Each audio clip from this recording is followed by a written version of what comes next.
तो कैपेसिटर के जो लेक्चर नंबर 3 था, लेक्चर नंबर 3 में हम आपको बता रहे थे कि जब किसी कंडेंसर को किसी बैटरी से हम लोगों ने चार्ज कर लिया था, फिर उस बैटरी से कनेक्शन को हटा करके दूसरा बैटरी से चार्ज किया था, तब बताया था कि इस दौरान कितना चार्ज ट्रांसफर हुआ, कितना बैटरी की एनर्जी दिया, कितना कंडेंसर को गया, कितना हीट लॉस हुआ, इस पर चर्चा हुआ था लेक्चर नंबर 3। तो इसी पर एक हम क्वेश्चन करके दिखाते। उसमें तो हम लोग मान लेते कि कंडेंसर उसका कैपेसिटेंस C है, बैटरी का वोल्टेज V है। ऐसे नहीं, हम लोग एकदम डाटा लेके बनाते हैं कि कैपेसिटेंस 10 माइक्रोफैराड है, बैटरी का वोल्टेज इतना वोल्ट है, ऐसे करके। देखिएगा, समझिएगा, ये कैपेसिटर है, इसका कैपेसिटेंस मान लीजिए कि 10 माइक्रोफैराड। ये कैपेसिटर, इसका कैपेसिटेंस 10 माइक्रोफैराड है। अब दिया हुआ रहेगा कि 10 माइक्रोफैराड है, या तो C बराबर A/0/D वाला फार्मूला से हम लोग निकाल भी सकते हैं कैपेसिटेंस का मान, बशर्ते कि प्लेट का एरिया पता हो, प्लेट के बीच की दूरी पता हो और हवा का परमिटिविटी मालूम ही होता है। इस तरह से C का मान निकाला जा सकता है। तो ये जो कंडेंसर है, इसको हमने पहले क्या किया कि 10 माइक्रोफैराड के इस कंडेंसर को पहले मान लीजिए कि हमने 2 वोल्ट के बैटरी से चार्ज कर दिया। अब 2 वोल्ट के बैटरी से जैसे चार्ज किया, यहाँ पर आ जाएगा प्लस 10 गुना 20 माइक्रोकूलम और यहाँ पर माइनस 20 माइक्रोकूलम। Q बराबर C भी, तो Q बराबर C भी, C का मान 10 माइक्रोफैराड, अभी का मान 2 वोल्ट, तो 10 गुना 2 20 माइक्रोकूलम। कहने का मतलब है कि यहाँ पर चार्ज भी 0 है, यहाँ पर चार्ज भी 0 है। जैसे हमने 2 वोल्ट के बैटरी से जोड़ा, यहाँ से 20 माइक्रोकूलम चार्ज निकला। प्लस में हम लोग पॉजिट्रॉन मान के बनाते हैं, वास्तव में इलेक्ट्रॉन यहाँ से निकलते हैं और यहाँ जाते हैं। वास्तव में इलेक्ट्रॉन्स यहाँ से निकले और यहाँ गए, तो कोई उदासीन वस्तु है, उदासीन प्लेट, इसमें से इलेक्ट्रॉन निकलेगा तो गेन करेगा पॉजिटिव चार्ज और इलेक्ट्रॉन जाएगा तो गेन करेगा नेगेटिव चार्ज। लेकिन हम लोग आसान ढंग से आगे चीजों को समझने के लिए हम लोग समझते हैं कि करंट इधर से चलता है, इसलिए हम लोग पॉजिट्रॉन मान के बनाते हैं और समझिए कि 20 माइक्रोकूलम चार्ज इधर से निकला प्लस वाला और यहाँ गया, तो यहाँ से 0 था, यहाँ से निकला प्लस 20, यहाँ बचेगा माइनस 20 और यहाँ चला गया 20। तो कहानी हो गया 2 वोल्ट के बैटरी से चार्ज। अभी जब ये 2 वोल्ट के बैटरी से चार्ज हो गया, फिर बैटरी को हटवा लिया गया। अब बैटरी को हटा लीजिए, तो 20 माइक्रोकूलम अभी चार्ज इस पर रह गया। बैटरी हटा लिया गया है, 10 माइक्रोफैराड का कैपेसिटर था। अब क्या किया गया कि इस कंडेंसर को एक दूसरा बैटरी से, जिसका वोल्ट 5 वोल्ट है, इससे कनेक्शन किया गया। इसी को 20 माइक्रोकूलम से जो चार्ज है 10 माइक्रोफैराड वाला कंडेंसर, उसको 5 वोल्ट के बैटरी से चार्ज किया गया। अब इसको 5 वोल्ट के बैटरी से जैसे ही कनेक्शन किया जाएगा, तब तो यहाँ होना चाहिए था 10×50 माइक्रोकूलम। जैसे आप यहाँ बोले ना भाई कि 10 माइक्रोफैराड का कंडेंसर है और 2 वोल्ट से चार्ज किया गया, तो 10 दूना 20 होना चाहिए। तो उसी तरह से तब तो होना चाहिए 10×50, लेकिन है तो 20 है, तो 50 होना चाहिए। तो इसका मतलब है कि यहाँ से 30 माइक्रोकूलम चार्ज निकलेगा और 30 माइक्रोकूलम यहाँ चार्ज अभी और जाएगा, तभी हो जाएगा जाकर के 50 माइक्रोकूलम, अभी हो जाएगा -50। 30 माइक्रोकूलम चार्ज यहाँ से यहाँ गया। ये बैटरी ने ऐसा काम करवाया। बैटरी ने यहाँ से 30 माइक्रोकूलम चार्ज यहाँ और भेजा, हो गया 50। 30 यहाँ से भेजा, 20 पहले था, 30 20 50, आई -20 था, 30 और गया तो -30 और जाएगा, तो -30 -20 -50। इसमें सवाल क्या पूछता है? पहला सवाल पूछता है कि कितना चार्ज ट्रांसफर हुआ, तो कितना चार्ज ट्रांसफर हुआ बराबर 30 माइक्रोकूलम। 5 वोल्ट के बैटरी ने इधर से कितना चार्ज ट्रांसफर कराया? 30 माइक्रोकूलम। पहले कितना था? 20 माइक्रोकूलम। इस कहानी को साइड में रखिए, यहां से कहानी को स्टार्ट समझिए कि 10 माइक्रोफैराड का कंडेंसर जो 2 वोल्ट के बैटरी से पहले ही चार्ज था, उसको 5 वोल्ट के बैटरी से चार्ज किया गया है। तो 5 वोल्ट के बैटरी में 30 माइक्रोकूलम चार्ज और इधर से इधर ट्रांसफर करवाया। वर्क डन बाई बैटरी,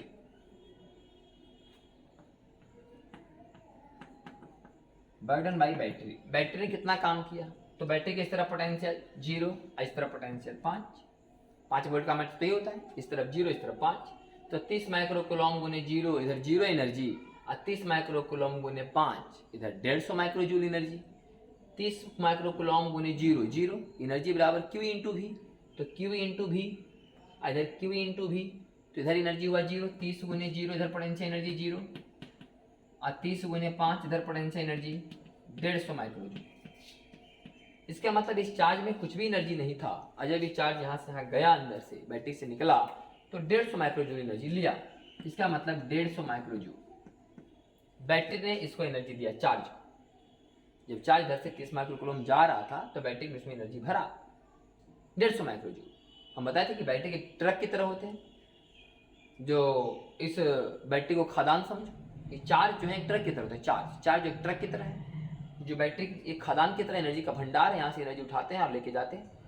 तो ये जो 30 माइक्रो कूलम चार्ज यहाँ से 150 माइक्रो जूल एनर्जी उठाया और लेके गया। लेकिन क्या 150 माइक्रो जूल इसको दे दिया? ये देखना है। यह देखने के लिए हम पहले निकालते हैं कि इसके पहले कितना एनर्जी था इसके पास। तो इसके पहले कितना एनर्जी था इसके पास, हाफ CV² से भी निकाल सकते हैं, या तो Q²/2C से भी निकाल सकते हैं, Q²/2C से भी निकाल सकते हैं। Q पता है, C पता है, तो एनर्जी का फॉर्मूला Q²/2C।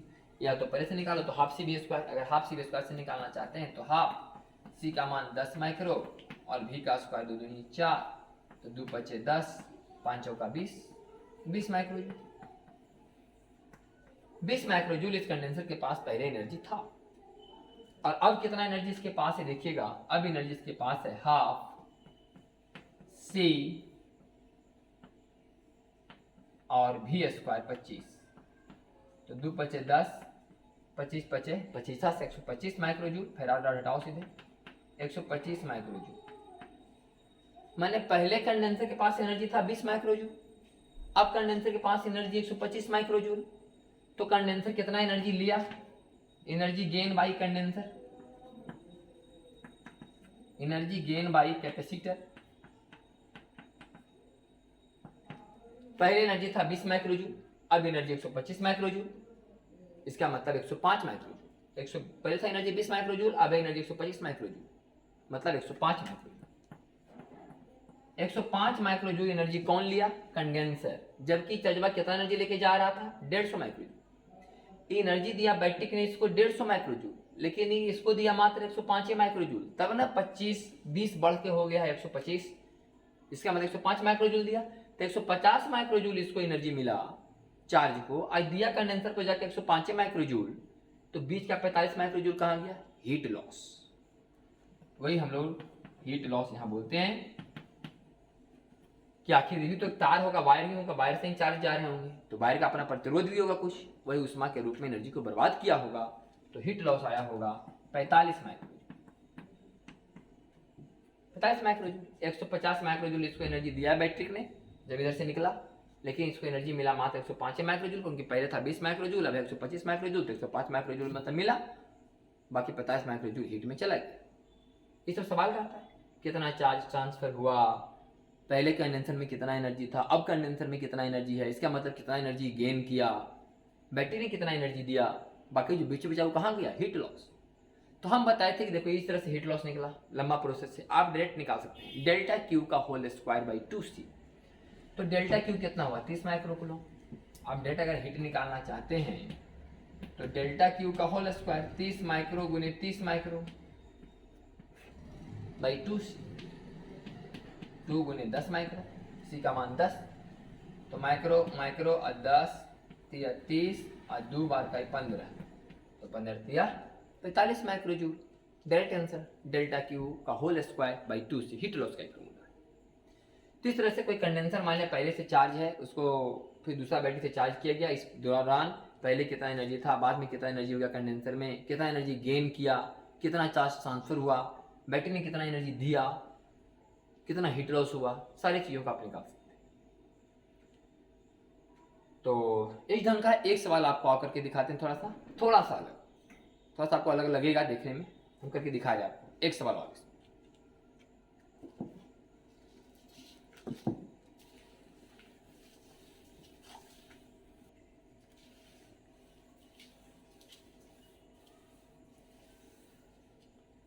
तो इस ढंग का देखिए एक सवाल आपको करवाते हैं।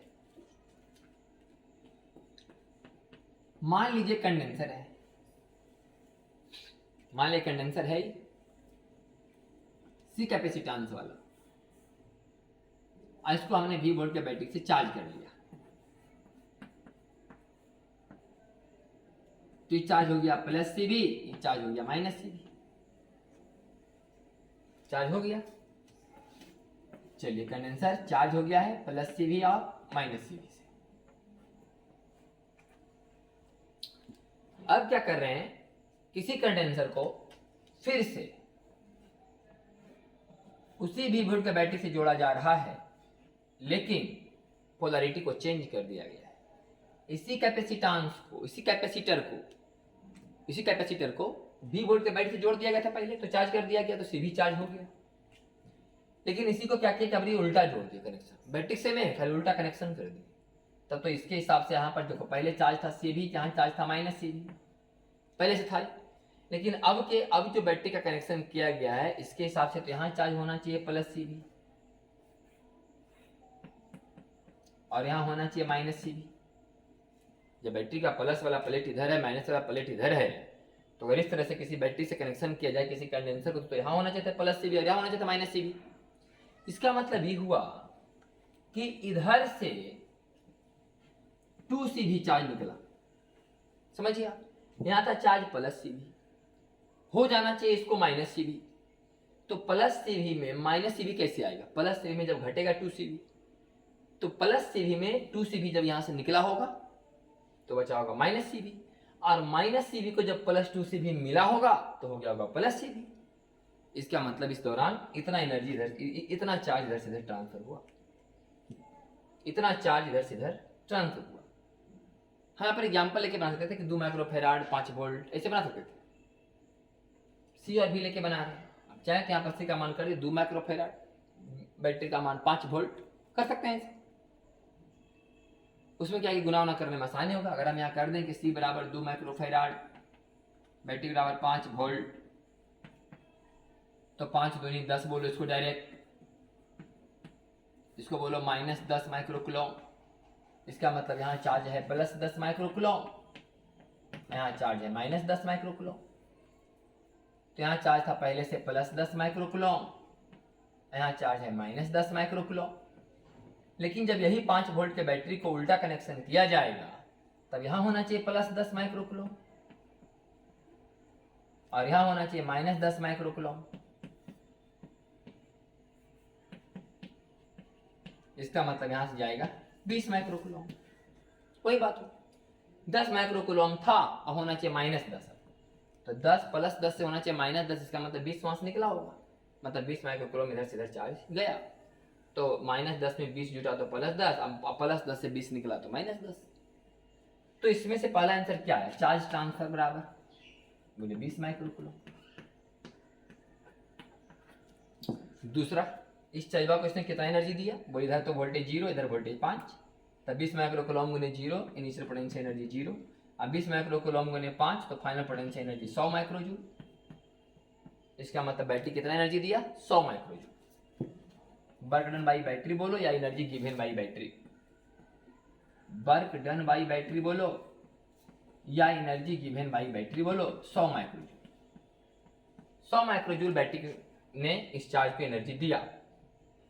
लेकिन देखिए पहले इसके पास कितना एनर्जी था, बोले हाफ सी का मान 2, अभी का मान v स्क्वायर बराबर 25 माइक्रोजूल। अभी कितना एनर्जी इसके पास है, 25 माइक्रोजूल, क्योंकि अभी भी एनर्जी हाफ सी का मान 2 माइक्रोफेराड, अभी तो 5 वोल्ट से जुड़ा हुआ, तो फिर तो 25 है बराबर 25 माइक्रोजूल।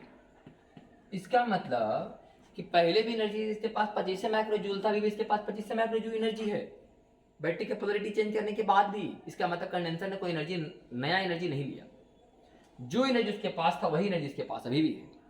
इसका मतलब जितना भी एनर्जी इसको मिला बैटरी के द्वारा, इस 100 माइक्रोजूल पूरा पूरा कहाँ चला गया, हीट लॉस में। इसका मतलब हीट लॉस बराबर 100 माइक्रोजूल। कंडेंसर तक भी एनर्जी नहीं, बैटरी ने एनर्जी दिया है चार्ज को 100 माइक्रोजूल, यहाँ 0 यहाँ 100 माइक्रोजूल एनर्जी दिया, लेकिन ये कंडेंसर उसमें से कुछ भी हिस्सा नहीं लिया, क्योंकि पहले भी इसके पास 25 माइक्रोजूल एनर्जी था, अभी भी इसके पास 25 माइक्रोजूल एनर्जी। तो अगर ऐसा है तो इसका मतलब इसने एनर्जी नहीं लिया, कुछ एक्स्ट्रा एनर्जी नहीं लिया। इसका मतलब बैटरी जो एनर्जी दिया सब कहाँ गया, हीट में गया, निकल गया 100 माइक्रोजूल हीट। और वैसे बना चाहते हैं डेल्टा क्यू का होल स्क्वायर बाई 2c, तो देखिए चार्ज ट्रांसफर हुआ 20 माइक्रोकूलम, तो 20 माइक्रोकूलम का होल स्क्वायर कीजिए, बाई 2C, C का मान 2 माइक्रोफेराड, तो माइक्रो माइक्रो कैंसिल, 2 से कटेगा ये, 2 दूनी 4, 4 5 20, 20 5 100, 100 माइक्रो जूल आ गया। तो इस तरह से आप हीट लॉस का डायरेक्ट फॉर्मूला लगा सकते हैं, डेल्टा क्यू का होल स्क्वायर बाई 2C। पहले कितना कंडेंसर पर चार्ज था, बाद में कितना कंडेंसर पर चार्ज हुआ, चार्ज का अंतर क्या है, डेल्टा क्यू हो गया, डेल्टा क्यू का होल स्क्वायर बाई 2C, निकल गया हीट। लेकिन अगर बेसिक ही सीखना हो कि बैटरी ने कितना एनर्जी दिया, पहले कितना कंडेंसर के पास एनर्जी था, अब कितना कंडेंसर के पास एनर्जी है, कंडेंसर ने कितना एनर्जी गेन किया, तब कितना हीट लॉस हुआ, सब चीज़ अगर बारीकी से समझना तो इस प्रोसेस को समझिए।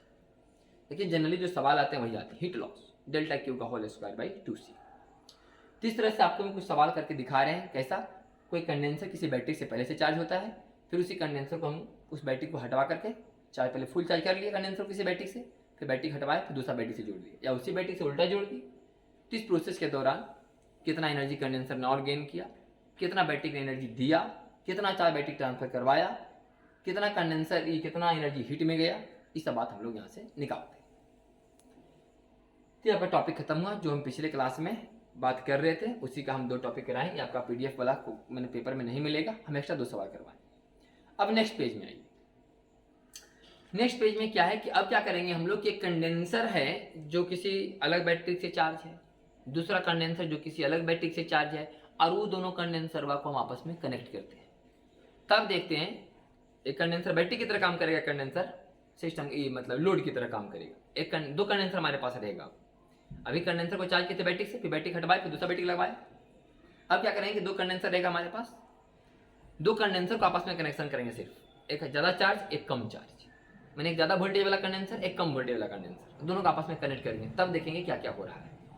ऐसे 2 कंडेंसर का 3 कंडेंसर 4 कंडेंसर भी हम लोग आपस में कनेक्ट कर सकते हैं, लेकिन उसके लिए थोड़ा सा अच्छा खासा नॉलेज चाहिए। किरचॉफ लॉ का करंट जब पढ़ लेंगे तब उसके बारे में बात होता है। खैर 12th लेवल में इस बात पर कोई चर्चा नहीं होता, 3-4 कंडेंसर का, 2 कंडेंसर कनेक्शन का बहुत ज़्यादा बात होगी, तो हम 12th लेवल बेसिस का ही अभी हम लोग पढ़ रहे हैं। तो 2 कंडेंसर का कनेक्शन के बारे में हम आपको डिस्कस करने जा रहे हैं। होता तो 3-4 कंडेंसर का भी है, और उसके लिए हम लोग इलेक्ट्रिक करंट का किरचॉफ लॉ का जानकारी होना चाहिए, तब जाकर सब कहानी सॉल्व होता अच्छा से। तो चलिए स्टार्ट करते हैं। 2 कंडेंसर हमारे पास होगा, दोनों अलग अलग वोल्टेज से चार्ज होंगे, फिर दोनों का आपस में हम लोग कनेक्ट करते हैं, देखते हैं क्या क्या होता है कनेक्शन के दौरान।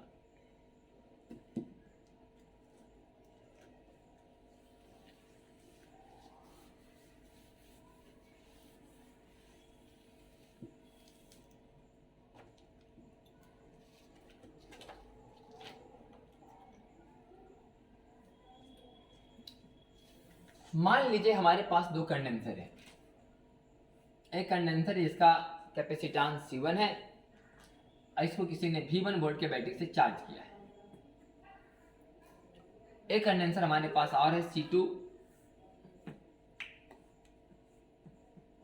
इसको किसी ने V2 वोल्ट के बैटरी से चार्ज देके रखा है। दोनों कंडेंसर अपना अपना चार्ज है भाई, तो इस पर चार्ज होगा C1 V1, इस पर चार्ज होगा C2 V2। दोनों कंडेंसर अपना अपना मस्त चार्ज है। एक कंडेंसर C1 जिसको V1 वोल्ट के बैटरी से चार्ज कर दिया गया है, चार्ज हो गया C1 V1 प्लस इधर माइनस, यहाँ से C1 V1 निकल के यहाँ गया हो, चार्ज ट्रांसफर बराबर CV, तो यहाँ पर CV की जगह C1 V1, यहाँ पर CV की जगह C2 V2। तो ये तो पहले का कहानी है। अब ये दोनों कंडेंसर को हमने क्या किया, और ये बात हम लोग मान के बना रहे हैं कि V1 is greater than V2। जो पहला कंडेंसर C1 है उसका पोटेंशियल डिफरेंस ज़्यादा है, ज़्यादा वोल्ट के बैटरी से चार्ज था। आई कंडेंसर C2 कम वोल्ट के बैटरी से चार्ज है। अब ये दोनों कंडेंसर को आपस में कनेक्शन किया गया,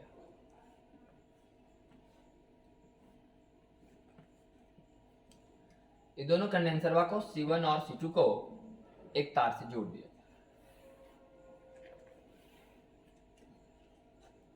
कनेक्शन कर दिया गया।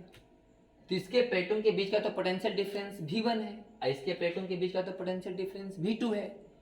लेकिन जब दोनों का आपस में इस तरह से कनेक्शन करेंगे तो V1 का पोटेंशियल चूंकि ज्यादा और V2 का पोटेंशियल कम है, तो हाई पोटेंशियल से लो पोटेंशियल की तरफ, हाई पोटेंशियल से लो पोटेंशियल की तरफ चार्ज आना शुरू हो जाएगा।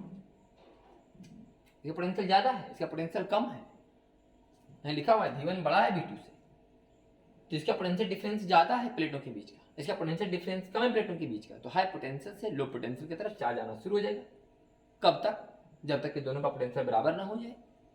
इसका मतलब अभी कनेक्शन के बाद जब क्यू चार्ज ट्रांसफर हो गया, मतलब जब यहाँ चार्ज हो गया C1 V1 माइनस क्यू, यहाँ चार्ज हो गया C2 V2 प्लस क्यू, यहाँ C1 V1 माइनस क्यू, यहाँ C2 V2 प्लस क्यू। और यही चार्ज अगर यहाँ लिखना चाहता है तो C1 V1 माइनस क्यू को लिख लेंगे माइनस में, यहाँ लिख लेंगे C2 V2 प्लस क्यू को माइनस में, क्योंकि कंडेंसर के दोनों प्लेटों पर इक्वल एंड अपोजिट चार्ज होते हैं। तो कुछ करने वाली बात नहीं। यहाँ से जब क्यू चार्ज निकला, यहाँ से क्यू चार्ज जब यहाँ से निकला तो अपने आप समझ चलिए नहीं, यहाँ से क्यू चार्ज निकला तो C1 V1 में क्यू घटा, इसमें क्यू चार्ज आया तो C2 V2 प्लस क्यू, इसमें से क्यू चार्ज फिर निकलेगा, अब इसमें आया तो इसमें से फिर निकलेगा, तो पहले था ये माइनस C2 V2, अब आओ क्यू निकलेगा तो माइनस कॉमन ले लेंगे, तो माइनस कॉमन लेंगे तो बचेगा C2 V2 प्लस क्यू। अब फिर इसमें क्यू गया, तो इसमें क्यू गया तो minus C1 V1 plus Q, देखो इसको तोड़ के देखो, minus C1 V1 plus Q, यहाँ से क्यू चार्ज निकला, यहाँ से क्यू चार्ज गया, यहाँ क्यू चार्ज फिर निकला, यहाँ क्यू चार्ज गया। तो इस तरह से चार्ज यहाँ से यहाँ चला गया, अब चार्ज इस पर इतना हो गया, अब चार्ज इस पर इतना हो गया। जब चार्ज इस पर इतना और चार्ज इस पर इतना हो गया तब इसका पोटेंशियल बराबर हो गया। तो जो पोटेंशियल हुआ बराबर हुआ उसको बोला गया कॉमन पोटेंशियल। कॉमन पोटेंशियल, दोनों का सेम पोटेंशियल हो गया। अगर सेम पोटेंशियल अभी भी नहीं है इसका मतलब आओ चार्ज यहाँ से यहाँ आएगा। चार्ज का प्रवाह तब तक होता रहता है जब तक कि दोनों तरफ पोटेंशियल बराबर न हो जाए। तो चूंकि यहाँ पोटेंशियल डिफरेंस V1 है, यहाँ पोटेंशियल डिफरेंस V2 है, तो V1 चूंकि हाई पोटेंशियल है, V2 चूंकि लो पोटेंशियल है, तो हाई पोटेंशियल से लो पोटेंशियल की तरफ चार्ज आना शुरू हुआ तब तक जब तक कि दोनों का पोटेंशियल बराबर न हो जाए। अब इसका पोटेंशियल बराबर हो गया, तो पोटेंशियल कैसे लिखा गया इसका? V बराबर बोले Q बाई सी, तो लिख लो Q by C, C1 V1 minus Q हो गया Q बाई सी, इसका हो जाएगा C2 V2 plus Q by सी, इसका Q बाई सी और इसका Q बाई सी का मान बराबर होना चाहिए, दोनों सेम पोटेंशियल का है। अब यहाँ से आप अगर सॉल्व करेंगे तो Q का मान आप यहाँ से निकाल सकते हैं। Q का मान निकाल लेते हैं, C1 V1 C2 minus C2 Q बराबर C1 C2 V2 plus C1 Q। Q common ले लेंगे तो आएगा C1 प्लस C2 बराबर, यहाँ से C1 कॉमन है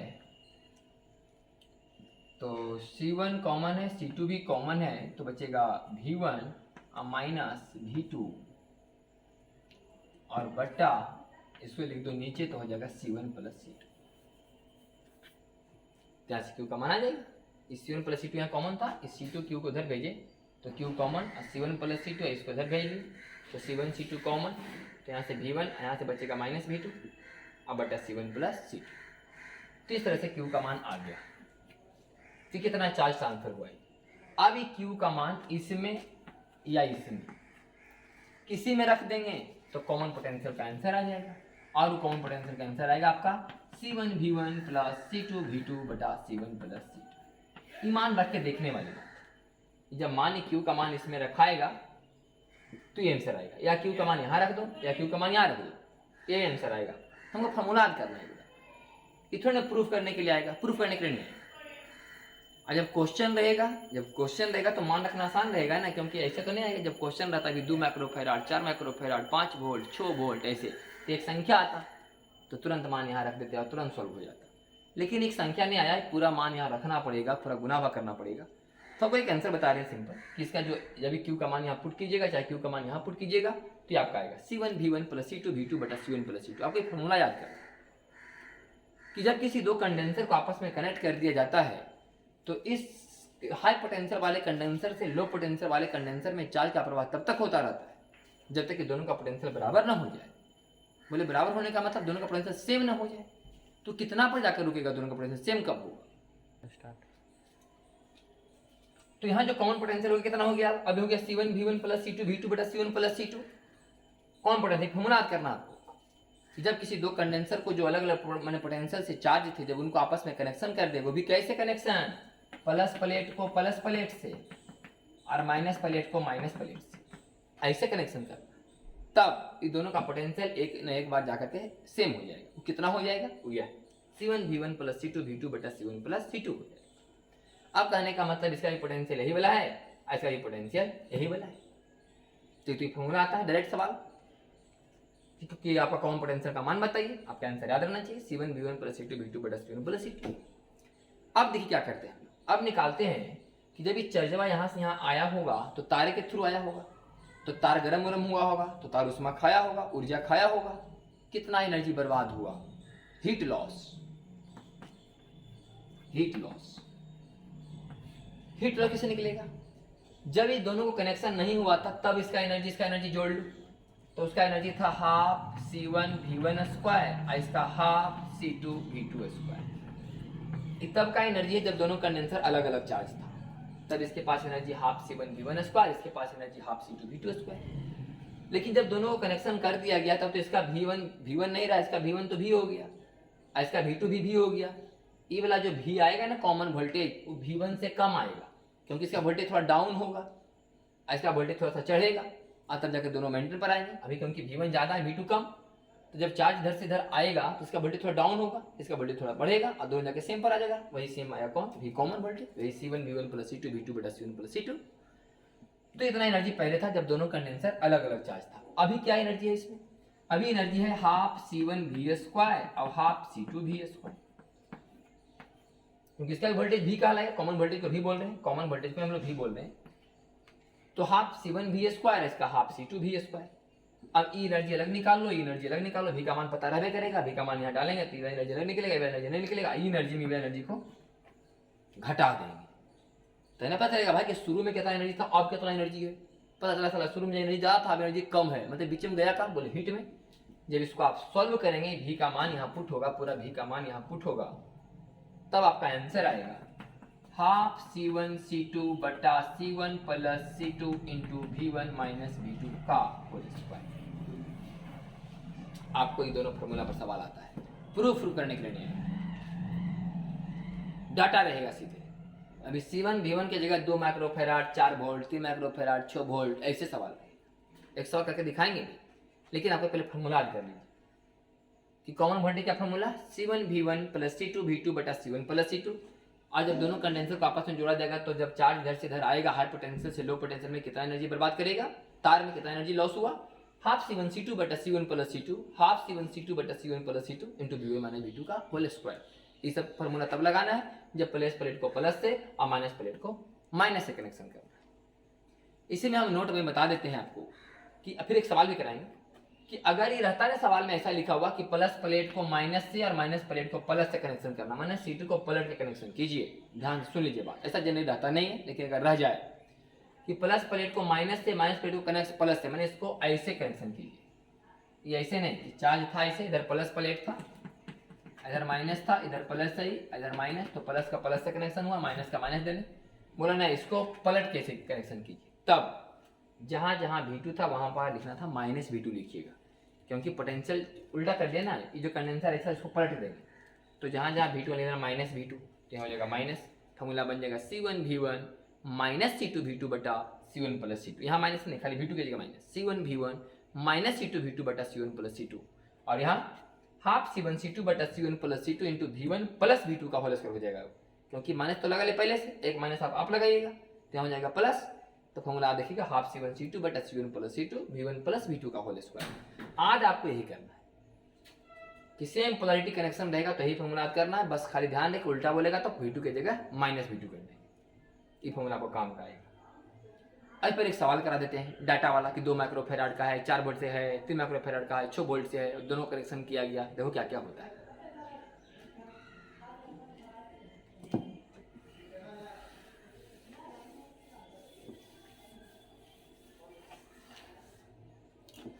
मान लीजिए हमारे पास एक कंडेंसर है 2 माइक्रोफेराड का, जो कि 4 वोल्ट से कनेक्शन किया गया, तो चार्ज होगी 8 माइक्रोकूलम, 8 माइक्रोकूलम आ रहा है, और 3 माइक्रोफेराड का एक कंडेंसर है जो चार्ज है, मान लीजिए कि 3, तो इसको कर देते हैं हम लोग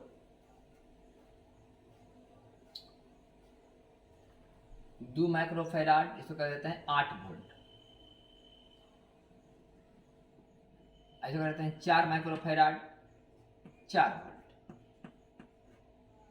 कुछ बात आप समझ में आएगा आपको अच्छा से।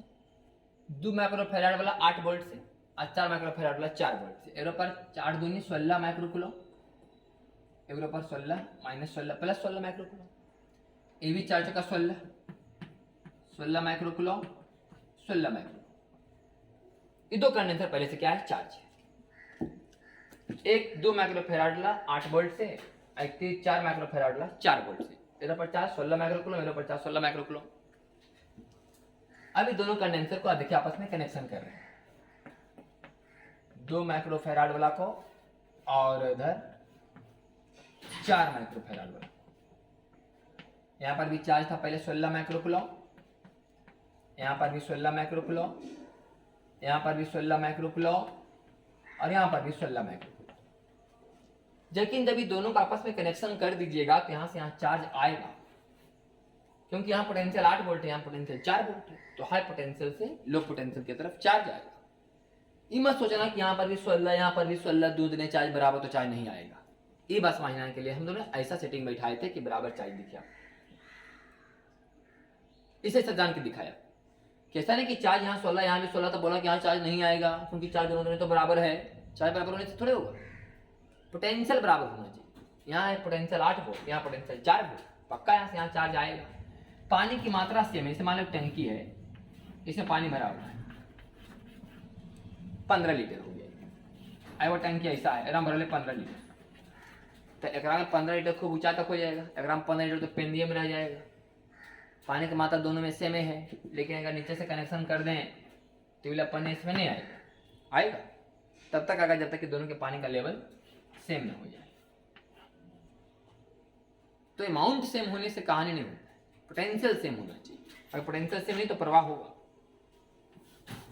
तो इस तरह से यहाँ से यहाँ क्यू चार्ज आएगा और ये चार्ज कितना हो जाएगा, 16 माइक्रोकुलम प्लस क्यू, आई 16 माइक्रोकुलम माइनस क्यू। ये माइनस क्यू, यहाँ प्लस क्यू, फिर यहाँ माइनस क्यू, फिर यहाँ प्लस क्यू।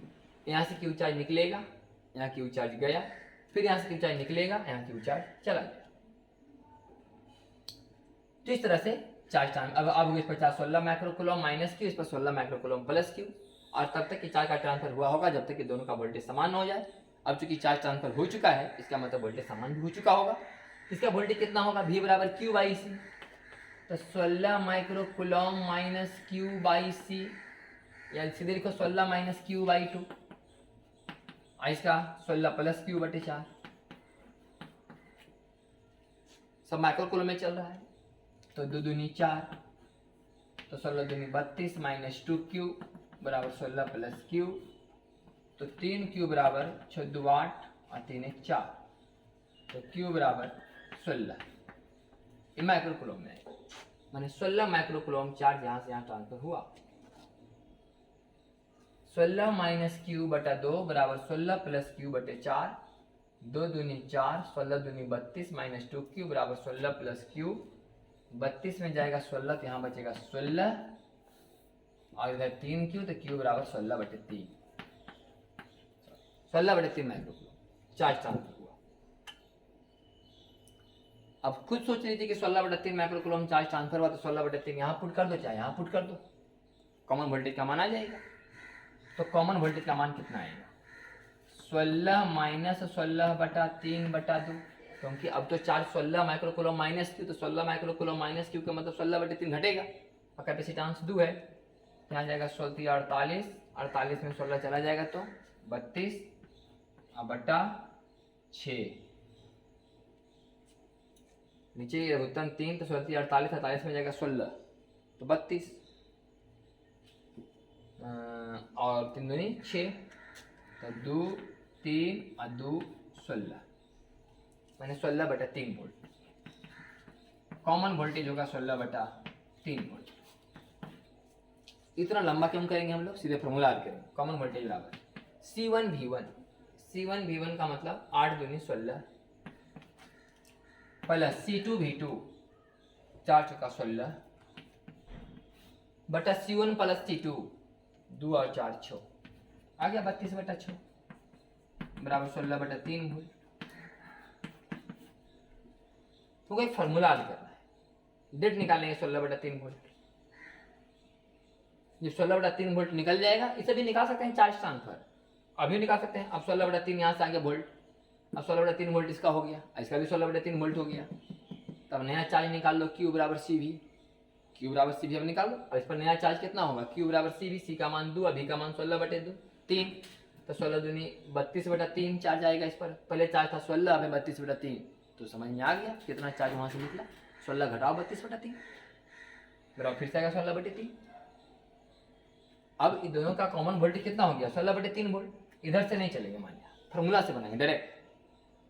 ये तो करके दिखाया आपको साफ साफ, लेकिन देखिए फॉर्मूला से आया कि नहीं, C1 V1 + C2 V2 बटा C1 + C2 की। तो इसका वोल्टेज कहाँ पर जाकर रुका, 16/3 वोल्ट पर। अब 16/3 वोल्ट इसका भी है, 16/3 वोल्ट इसका भी है, चार्ज ट्रांसफर होने के बाद। तो इस पर अब चार्ज कितना है, अब इस पर अब चार्ज है Q बराबर CV, तो C का मान है 2, अभी का मान है 16/3, तो 16/3 में 2 से गुना करेंगे तो 32/3 कूलम। पहले चार्ज था 16, अब 32/3, पहले चार्ज था 16, अब 32/3, तो 16 था पहले, अब 32/3, तो कितना चार्ज खत्म हो गया, तो 16 - 32/3, तो फिर से आएगा 16/3। इसका मतलब यहाँ से यहाँ चार्ज कितना है, 16/3। इसमें क्या पहले कॉमन वोल्टेज निकलेगा, तब निकल जाएगा चार्ज ट्रांसफर, कितना चार्ज दर से दे रहा है। और लॉस का अगर फॉर्मूला निकालना हो तो फिर आवरण आप कर सकते हैं यहाँ से, लॉस, इसका एनर्जी निकाल लो, इसका एनर्जी निकाल लो, पहले दोनों जोड़ लो, और फिर इसका एनर्जी निकालो, इसका एनर्जी निकालो। इसका एनर्जी जिसमें निकालना वोल्टेज 8 लेना और 4 लेना, लेकिन जिस समय इसका एनर्जी निकालेगा उसमें वोल्टेज लेना आप 16/3 और 16/3, हाफ C V स्क्वायर एक तरफ, half C V square, energy एक बार जोड़ेंगे, half C V square, half C V square, half C V square, ये हो गया जोड़ने की पहली energy, half C V square, half C V square, ये अलग जोड़ लेंगे एनर्जी। आई एनर्जी में एनर्जी घटाएंगे, बीच में जो एनर्जी गया वो लॉस में गया, उतना कुछ करने का जरूरत नहीं, आप सीधे फॉर्मूला लगाएगा, हाफ C1 C2 मैंने 4 दूनी 8 और 2 बार माइक्रो, इसका माइक्रो C1 C2 अब बटा C1 + C2, 4 × 2 = 6 into V1 - V2 का होल स्क्वायर, 8 - 4 मतलब 4 का होल स्क्वायर, बाकी जो आना होगा आ जाएगा। 2 × 4 = 8 और 2 × 3 = 6 और 2 दूनी 4, 4 × 4 = 16, 16 दूनी 32, 32/3 माइक्रोजूल। कि जब ये चार्ज यहाँ से यहाँ ट्रांसफर हुआ तो कितना एनर्जी बीच में लॉस हुआ होगा, तार में खत्म हुआ होगा। फॉर्मूला से हाफ C1 C2 बटा C1 + C2 into V1 - V2 का होल स्क्वायर। मेन हमारा कहने का मकसद आपको दो फॉर्मूला याद होना चाहिए कि जब किसी दो कंडेंसर को आपस में कनेक्शन किया जाएगा, प्लस प्लेट को प्लस से, माइनस प्लेट को माइनस से, तो उस कनेक्शन के बाद जब दोनों प्लेट आपस में चार्ज का ट्रांसफर कर लिए होंगे हाई वोल्टेज से लो वोल्टेज की तरफ, तब दोनों का वोल्टेज समान हो गया होगा। उस समान वोल्टेज का फॉर्मूला होगा C1 V1 + C2 V2 बटा C1 + C2। और चार्ज जब एक कंडेंसर से दूसरा कंडेंसर में जा रहा होगा उस दौरान कितना उष्मा बर्बाद हुआ होगा, हीट के रूप में एनर्जी बर्बाद हुआ होगा, उसका फॉर्मूला हाफ C1 C2 बटा C1 + C2 into V1 - V2 का होल स्क्वायर। लेकिन अगर कभी क्वेश्चन ऐसा है कि पोलरिटी अपोजिट करके जोड़ा गया, प्लस को माइनस देने, माइनस को प्लस देने, तो जहां जहां आपने V2 प्लस में लिखा है वहां V2 का मान आप माइनस में लिखिएगा। ये आपका प्रूफ नहीं आएगा, सीधे क्वेश्चन आएगा। क्या का टॉपिक क्लियर हुआ ही। नेक्स्ट लेक्चर में हम लोग बात करेंगे अगले पेज में जो आपका है लिखा हुआ है series combination of capacitor and parallel combination of capacitor, माने श्रेणी क्रम और समानांतर क्रम संयोजन के बारे में बात करेंगे नेक्स्ट लेक्चर।